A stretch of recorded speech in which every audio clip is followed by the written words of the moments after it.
اعوذ باللہ من الشیطان الرجیم، بسم اللہ الرحمن الرحیم۔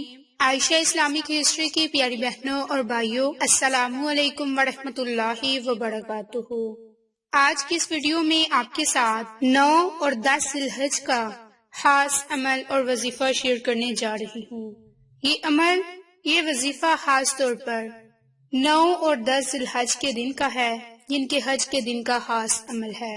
میری بہنوں اور بھائیوں، اسلام کی بنیاد 5 چیزوں پر ہے: ایمان لانا اور ایمان کے بعد نماز پڑھنا، مرد ہو یا عورت، جوان ہو یا بوڑھا، فقیر ہو یا مالدار، سب ایک صف میں ہے، چونکہ یہ کام سب کر سکتے ہیں، اور بعض محسوس حالات میں جو لوگ نہیں ادا کر سکتے ان کو چھوٹ دی گئی ہے یا عذر ختم ہونے کے بعد ادائیگی کا حکم دیا گیا۔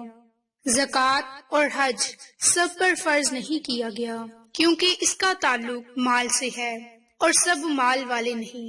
پھر جن کے پاس مال ہے اس کے اوپر زکوٰۃ فرض کرنے کے لیے نصاب کی شرائط لگائی گئی، اور حج فرض کرنے کے لیے مالداری کے ساتھ استاد کی قید لگائی گئی، اس لیے کہ حج میں سفر کرنا بھی ہوتا ہے اور مال بھی خرچ کرنا۔ اب اگر آدمی بیمار ہے، تندرست نہیں، تو خود سفر نہیں کر سکتا، قید میں ہے تو سفر کی اجازت نہیں، اور تندرست اور توانا اور آزاد ہے لیکن راستے پر امن نہیں۔ ایک قول کے مطابق عورت کے ساتھ کوئی محرم جانے والا نہیں، یا عورت عدت میں ہے تو بھی سفر ممکن نہیں، اس لیے اس پر حج فرض نہیں۔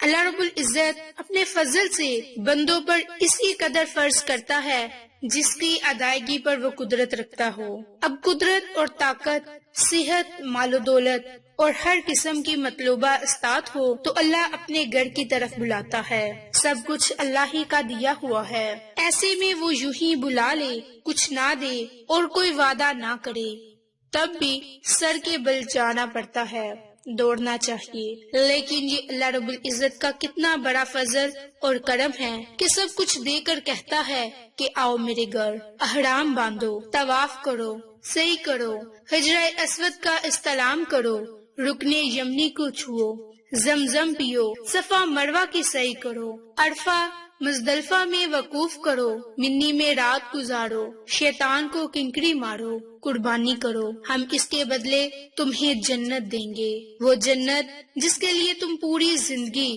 ہماری عبادت کرتے رہے ہو۔ اس پوری زندگی کا مطلوب صرف ایک حج مقبول میں تمہیں دیں گے۔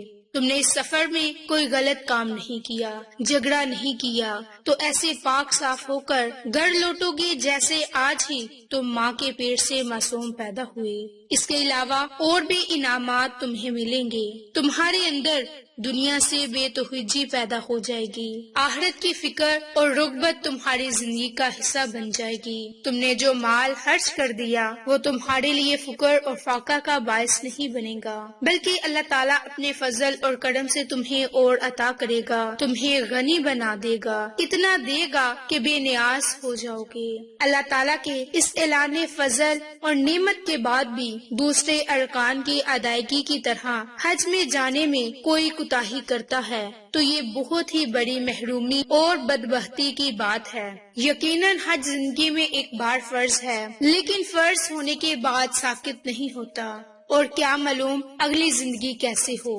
ابھی اللہ کے انعام کی قدر نہیں کی اور بعد میں مال ہی جاتا رہا، صحت ہی باقی نہ رہی تو یہ فرض رہ جائے گا۔ اس لیے انتظار کرنا، ملازمت سے سبکدوش ہو جانا، تب اللہ کے بلاوے پر لبیک کہیں اور سب گناہوں سے رک جائیں، یہ شیطان کا بہلاوا ہے۔ کہیں اس کے پہلے ہی بلاوا آ گیا، اور کون جانتا ہے اور کب بلاوا آئے گا۔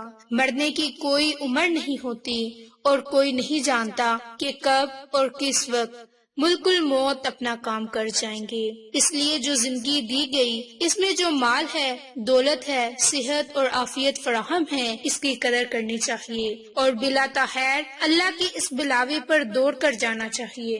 اللہ کے رسول صلی اللہ علیہ وآلہ وسلم نے ارشاد فرمایا کہ جس شخص کے پاس کوئی عذر نہ ہو، استاد بھی ہو، سخت حاجت بھی درپیش نہ ہو، ظالم بادشاہ اور مرض نے بھی نہ روکا ہو اور حج کے بغیر مر گیا تو یہودی ہو کر مرے یا نصرانی ہو کر مرے، مجھے اس کی کوئی پرواہ نہیں۔ اللہ کی پناہ کس قدر سخت ہے۔ تو حج کی تیاری کیا کریں اور اپنی نیت کو پختہ کیا کریں تاکہ آپ کو بھی حج کا بلاوا آ سکے، آپ بھی حج کر سکیں۔ یہ عمل، یہ وظیفہ خاص طور پر 9 اور 10 ذی الحج کا عمل ہے، اور رب تعالیٰ سے دعائیں مانگتے رہیں۔ انشاءاللہ رب کریم آپ کی ہر دعا کو سن لے گا، آپ کی ہر دعا کو قبول فرما دے گا۔ تو ذی الحج کے ان 10 دنوں کا بہترین جو وظیفہ ہے، جو عمل ہے، وہ آپ کے ساتھ میں اب شیئر کرنے جا رہی ہوں۔ تو عمل اور وظیفہ ذکر کرنے سے پہلے میری اب تمام سے گزارش ہے کہ جن لوگوں نے ابھی تک میرے چینل عائشہ اسلامک ہسٹری کو سبسکرائب نہیں کیا، وہ نیچے موجود لال رنگ کے بٹن کو دبا دیں اور ساتھ موجود بیل آئیکن کو دبا کر آل نوٹیفیکیشن پر کلک کر دیں تاکہ میری ہر نئی آنے والی ویڈیوز کی اپڈیٹ آپ تک بآسانی پہنچ سکے۔ جزاک اللہ۔ تو میری بہنوں اور بھائیوں، رسول اللہ صلی اللہ علیہ وآلہ وسلم نے ارشاد فرمایا کہ اللہ کے نزدیک ذو الحجہ کے 10 دنوں سے افضل کوئی دن نہیں، اور نہ ہی کسی دن کا کوئی عمل ان 10 دنوں کے عمل سے زیادہ محبوب ہے۔ لہٰذا ان 10 دنوں میں کثرت سے لا الہ الا اللہ، اللہ اکبر اور الحمدللہ کا ذکر کیا کرو۔ پھر رب کریم آپ کی تمام تر دلی مراد کو پورا فرما دے گا۔ آپ رب کریم سے جسے جائز حاجت کے لیے دعا مانگیں گے، آپ کی وہ دعا ضرور قبول ہوگی، کیونکہ یہ عمل خاص طور پر لا الہ الا اللہ کا ہے اور الحمدللہ کا ہے۔ میری بہنوں اور بھائیوں، اس عمل کو آپ نے اس طرح سے کرنا ہے کہ آپ نے سب سے پہلے 3 مرتبہ درود پاک پڑھنا ہے۔ درود پاک پڑھنے کے بعد آپ نے 33 مرتبہ سبحان اللہ، 33 مرتبہ الحمدللہ اور 33 مرتبہ اللہ اکبر کو پڑھنا ہے، اور اس کے بعد دن میں کسی بھی نماز کے بعد یہ دعا، یہ کلمہ پڑھ لے کہ لا الہ الا اللہ وحدہ لا شریک لہ لہ الملک ولہ الحمد وہو علی کل شیء قدیر۔